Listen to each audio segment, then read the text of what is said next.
Hello friends, स्वागत है आप सभी का हमारे यूट्यूब चैनल सफलता स्टडी में। देखिए फ्रेंड्स, यहाँ पर आपको SSC CHSL tyre first exam का एनालिसिस कराया जा रहा है, जो कि आज ही 13 अक्टूबर का है। इस क्लास में आपको सभी शिफ्ट के एनालिसिस कराए जाएंगे। फर्स्ट शिफ्ट, सेकंड शिफ्ट और थर्ड शिफ्ट, तीनों शिफ्ट से जनरल अवेयरनेस से जो भी एग्जाम में प्रश्न पूछे गए थे सभी यहाँ पर कवर किए जाएंगे। तो आप चैनल को सब्सक्राइब कर लें और इस क्लास को लास्ट तक जरूर देखें। चलिए अब क्वेश्चन की तरफ देखते हैं। देखिए, सबसे पहले हम थर्ड शिफ्ट का एनालिसिस देखेंगे, फिर उसके बाद सेकंड शिफ्ट और फर्स्ट शिफ्ट का भी देखेंगे। देखिए, यदि आपका आने वाली डेट में एग्जाम है तो यह क्लास आपके लिए काफ़ी महत्वपूर्ण है, क्योंकि कुछ क्वेश्चंस रिपीट होते रहते हैं। तो आप इस क्लास को जरूर देखिए। तो देखिए, सबसे पहले जो थर्ड शिफ्ट से प्रश्न पूछा गया था वो था कि आधुनिक आवर्त सारणी किस पर आधारित है। तो देखिए, आधुनिक आवर्त सारणी ये तत्वों के बढ़ते परमाणु क्रमांक पर आधारित है। तो यहाँ पर ये आपका सही आंसर है।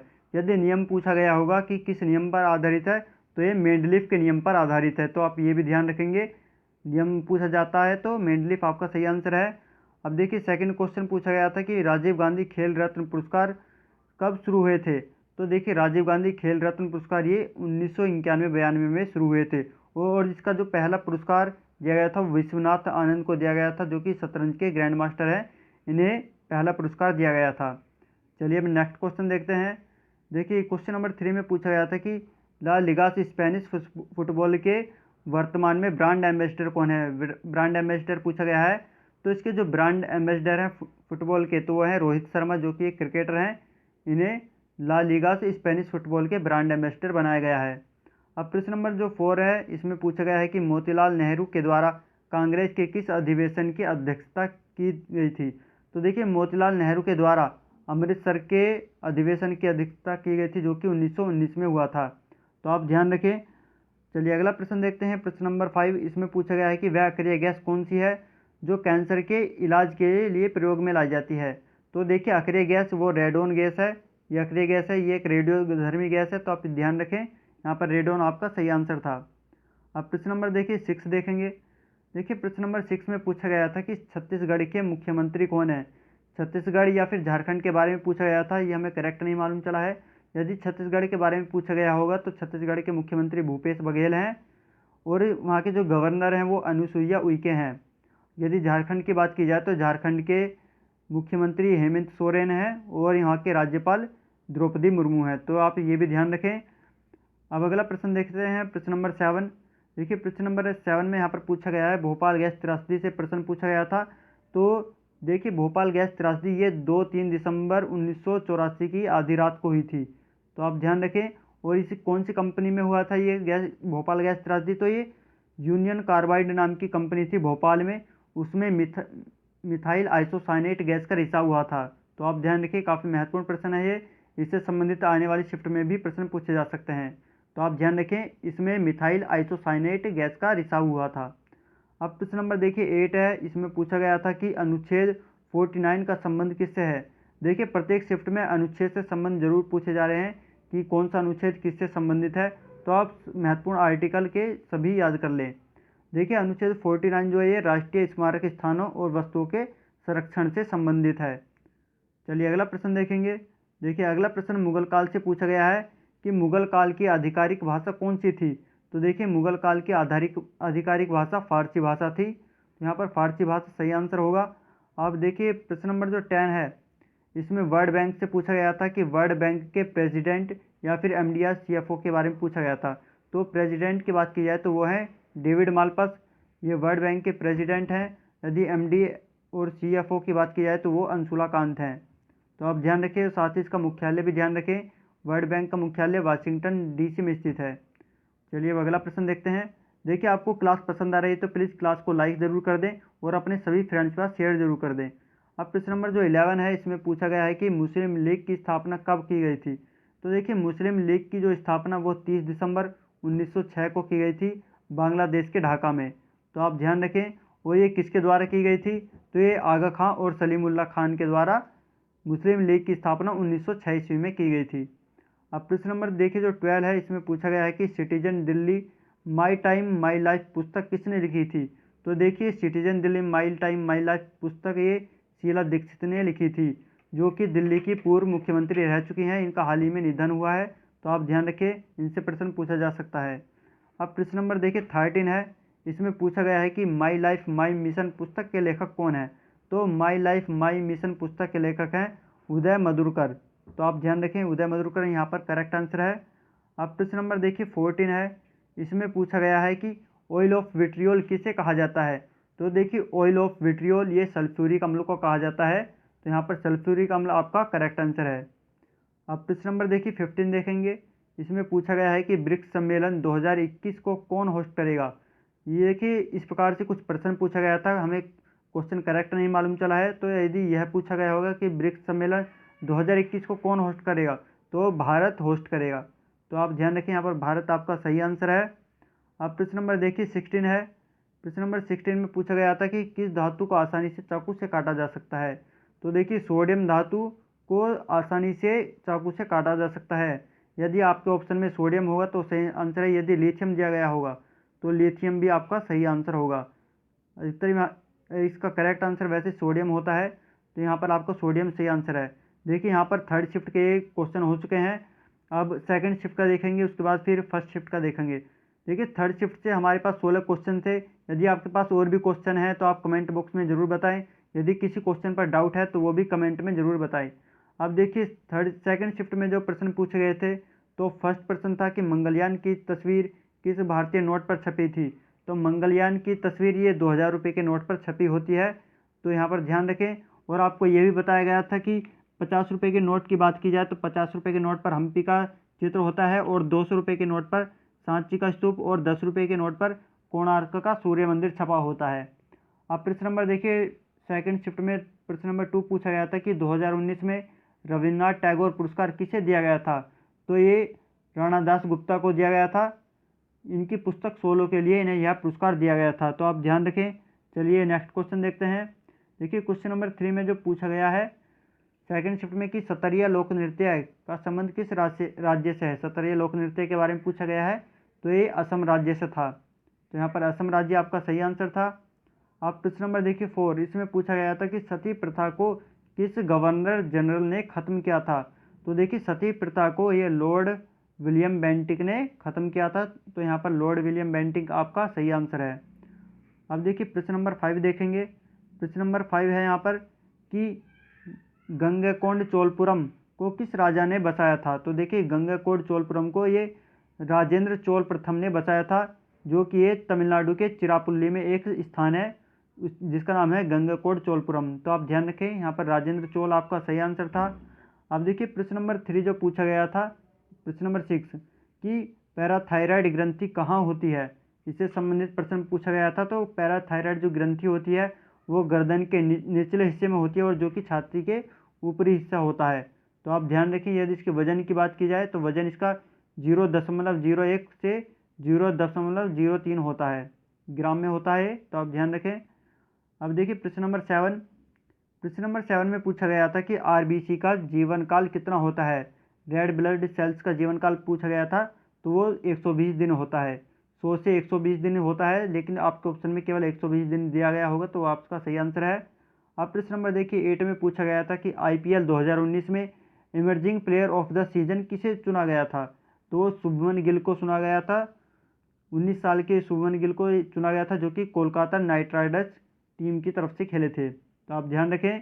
अब अगला प्रश्न देखिए प्रश्न नंबर 9 में पूछा गया था कि नागालैंड जिस प्रकार कोहिमा से संबंधित है, उसी प्रकार असम किससे संबंधित है। इस प्रकार से ये रीजनिंग में प्रश्न दिया गया था। तो देखिए नागालैंड कोहिमा से संबंधित है, उसी प्रकार असम दिसपुर से संबंधित होगा। तो यहाँ पर दिसपुर आपका सही आंसर था। आप प्रश्न नंबर देखिए 10 देखेंगे। तो यहाँ पर पूछा गया था कि महाराजा रणजीत सिंह ट्रॉफी का संबंध किस खेल से है। किस खेल में महाराजा रणजीत सिंह ट्रॉफी दी जाती है। तो ये क्रिकेट के खेल में दी जाती है। बेस्ट बल्लेबाज को महाराजा रणजीत सिंह ट्रॉफी दी जाती है। तो यहाँ पर क्रिकेट आपका सही आंसर था। अब प्रश्न नंबर देखिए 11 है। इसमें पूछा गया है कि प्रथम विधानसभा चुनाव कब भारत में आयोजित हुए थे। तो देखिए 1951 में आयोजित हुए थे। तो यहाँ पर 1951 आपका करेक्ट आंसर है। अब प्रश्न नंबर देखिए 12 देखेंगे। तो प्रश्न नंबर 12 में पूछा गया था कि पूर्व में भारत से कौन से देश सीमा साझा करते हैं। तो पूछा गया था कि भारत के पूर्व में कौन से देश हैं जिनसे भारत सीमा साझा करता है। तो वो हैं बांग्लादेश और म्यांमार। तो यहाँ पर ये आपका सही आंसर है, बांग्लादेश और म्यांमार। अब देखिए प्रश्न नंबर 13 है। इसमें पूछा गया था कि पारे का अयस्क क्या होता है। तो देखिए पारे का अयस्क शनिवार होता है। तो यहाँ पर आपका सही आंसर है शनिवार। अब प्रश्न नंबर 14 देखेंगे। देखिए प्रश्न नंबर 14 में पूछा गया था कि किस राज्य ने अपने लोगों को बदला है। तो झारखंड राज्य ने हाल ही में अपने लोगों को चेंज किया है। और झारखंड के यदि मुख्यमंत्री की बात की जाए तो मुख्यमंत्री हेमंत सोरेन है और गवर्नर द्रौपदी मुर्मू है। देखिए सेकंड शिफ्ट में आपको बताया गया था और थर्ड शिफ्ट में इससे प्रश्न पूछ लिया गया था। तो आप सभी क्वेश्चन को ध्यान से जरूर देखें और सभी अपने फ्रेंड्स के पास शेयर जरूर कर दें। अब प्रश्न नंबर 15 देखेंगे, जो कि सेकंड शिफ्ट का लास्ट क्वेश्चन है। इसमें पूछा गया था कि पहला एशियाई खिलाड़ी कौन है जिसे जूनियर विंबलडन वाइस टाइटल से सम्मानित किया गया था। तो वो है रामनाथन कृष्णन। तो यहाँ पर रामनाथन कृष्णन आपका सही आंसर था। अब देखिए सेकंड शिफ्ट के भी हमारे पास हो चुके हैं। अब फर्स्ट शिफ्ट की बारी है। तो फर्स्ट शिफ्ट में हमारे पास लगभग सभी क्वेश्चन थे। तो फर्स्ट क्वेश्चन जो पूछा गया था कि CAG को कौन नियुक्त करता है। तो देखिए CAG को राष्ट्रपति नियुक्त करते हैं और वर्तमान में जो CAG हैं गिरीश चंद्र मुर्मू है और CAG की फुल फॉर्म है कॉम्प्ट्रोलर एंड ऑडिटर जनरल। तो आप ध्यान रखें। और यदि CGI की बात की जाए तो इन्हें कौन नियुक्त करता है। तो इन्हें भी राष्ट्रपति ही नियुक्त करते हैं। और देखिए वर्तमान में जो CGI हैं वो हैं शरद अरविंद बोबड़े। ये किसके स्थान पर आए हैं, दीपक मिश्रा के स्थान पर आए हैं। तो ये भी ध्यान रखें। अब प्रश्न नंबर देखिए 2 देखेंगे। प्रश्न नंबर 2 जो कि फर्स्ट शिफ्ट का है, इसमें पूछा गया था कि विटामिन डी का रासायनिक नाम क्या है। तो विटामिन डी का जो रासायनिक नाम है वो कैल्सीफेरोल है। तो यहाँ पर कैल्सीफेरोल आपका सही आंसर है। अब प्रश्न नंबर देखिए 3 काफ़ी महत्वपूर्ण है। यह पूछा गया था कि पानीपत की तीसरी लड़ाई कब हुई थी। तो देखिए पानीपत की जो तीसरी लड़ाई वो 14 जनवरी 1761 में लड़ी गई थी। तो किसके मध्य यह लड़ाई हुई थी, ये मराठा और अफगानों के बीच में हुई थी। अफगान शासक अहमद शाह अब्दाली के बीच में यह लड़ाई हुई थी। अब देखिए यदि प्रथम पानीपत की बात की जाए कि प्रथम पानीपत का युद्ध कब हुआ था, तो वो 21 अप्रैल 1526 में हुआ था। और ये किसके मध्य हुआ था, ये बाबर और इब्राहिम लोदी के मध्य हुआ था। यदि सेकंड पानीपत की लड़ाई की बात की जाए, हो सकता है आने वाले शिफ्ट में इनसे प्रश्न पूछ लिया जाए, तो आप ध्यान से देखें। तो जो दूसरा पानीपत की जो लड़ाई हुई थी वो 5 नवंबर 1556 को हुई थी। और वो अकबर की सेना और हिमू की सेना के बीच में पानीपत की दूसरी लड़ाई हुई थी। तो आप ध्यान रखें। चलिए अब प्रश्न नंबर 4 देखेंगे। प्रश्न नंबर देखिए 4 यहाँ पर पूछा गया था कि मायोपिया नामक रोग के निवारण के लिए किस लेंस का इस्तेमाल किया जाता है। देखिए मायोपिया नामक रोग इसमें क्या होता है कि व्यक्ति को निकट की वस्तु तो दिखाई देती है लेकिन दूर की वस्तु स्पष्ट नहीं दिखाई देती है। तो इसके निवारण के लिए कॉनकेव लेंस यानी अवतल लेंस का इस्तेमाल किया जाता है। इसे निकट दृष्टि दोष के नाम से भी जाना जाता है। तो आप ध्यान रखें। अब प्रश्न नंबर यहाँ पर 5 है कि भारत का सबसे ऊंचा जलप्रपात किस राज्य में है। तो देखिए भारत का सबसे ऊंचा जलप्रपात ये कर्नाटक राज्य में है, जो कि जोग या गरसोप्पा के नाम से जाना जाता है। और ये शरावती नदी पर स्थित है। तो आप ध्यान रखें। अब प्रश्न नंबर देखिए 6 है। यहाँ पर पूछा गया था कि 2019 में कबड्डी के खेल में द्रोणाचार्य अवार्ड किसे दिया गया था। तो कबड्डी के खेल में द्रोणाचार्य अवार्ड ये रामवीर सिंह खोकर को दिया गया था। तो यहाँ पर रामवीर सिंह खोकर आपका सही आंसर है। प्रश्न नंबर देखिए 7 है। इसमें पूछा गया था कि भारत की पहली महिला लोकसभा स्पीकर कौन थी। तो भारत की पहली महिला लोकसभा स्पीकर मीरा कुमार हैं। यहाँ पर मीरा कुमार आपका सही आंसर है। अब देखिए प्रश्न नंबर जो 8 है, इसमें पूछा गया था कि मिशन इंद्रधनुष 2.0 उत्तर प्रदेश के कितने जिलों में लागू किया गया है। तो देखिए मिशन इंद्रधनुष 2.0 ये उत्तर प्रदेश के 35 जिलों में लागू किया गया था। तो यहाँ पर ध्यान रखें 35 जिले आपका सही आंसर था। अब प्रश्न नंबर देखिए 9 देखेंगे। प्रश्न नंबर 9 में पूछा गया था कि गारो खासी जयंती पहाड़ी ये भारत के किस राज्य में स्थित हैं। तो ये गारो खासी जयंती पहाड़ियाँ भारत के मेघालय राज्य में है। मेघालय यहाँ पर आपका सही आंसर होगा। देखिए आपके एग्जाम में करंट अफेयर्स से काफ़ी प्रश्न पूछे जाते हैं, तो आप करंट अफेयर्स पढ़ने के लिए हमारे टेलीग्राम ग्रुप को ज्वाइन कर लें। वहाँ पर आपको डेली करंट अफेयर्स और वीकली करंट अफेयर्स हिंदी और इंग्लिश दोनों लैंग्वेज में प्रोवाइड कराई जाती है। तो आप टेलीग्राम ग्रुप को ज्वाइन कर लें, जिसका लिंक आपको इसी क्लास के डिस्क्रिप्शन में दिया गया है। चलिए प्रश्न नंबर 10 देखेंगे। प्रश्न नंबर देखिए 10 में पूछा गया है कि आधुनिक भौतिकी के पिता के रूप में किन्हें जाना जाता है। तो आधुनिक भौतिकी के पिता के रूप में अल्बर्ट आइंस्टीन को जाना जाता है। यहाँ पर अल्बर्ट आइंस्टीन आपका करेक्ट आंसर होगा। अब प्रश्न नंबर देखिए 11 है।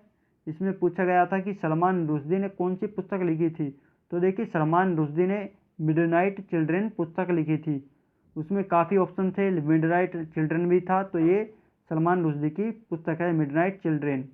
अब प्रश्न नंबर देखिए 12 है, इसमें पूछा गया था कि 1929 में पूर्ण स्वराज्य का नारा लाहौर अधिवेशन में किसने दिया था?